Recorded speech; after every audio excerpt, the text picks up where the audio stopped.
সচিবালয়ের সামনে শেখ হাসিনা আসবে বলে স্লোগান দেওয়ায় নিষিদ্ধ সংগঠন ছাত্রলীগের কর্মীকে আটক করে পুলিশে দিয়েছে ছাত্রদল।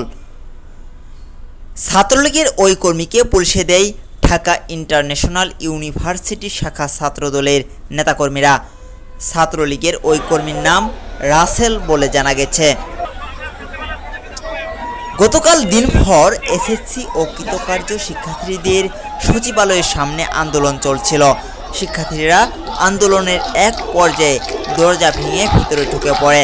এ সময় কয়েকটি মাইক্রোবাস ভাঙচুর করে আন্দোলনকারী শিক্ষার্থীরা। আন্দোলন চলাকালেই সচিবালয়ের সামনে শেখ হাসিনা আসবে বলে স্লোগান দিতে থাকে ছাত্রলীগের কর্মী রাসেল।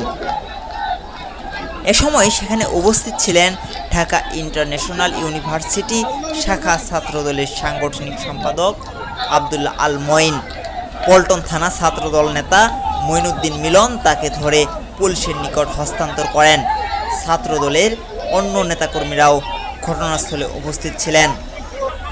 জাবির আহমেদ জিহাদ, সদের বাংলা, ঢাকা।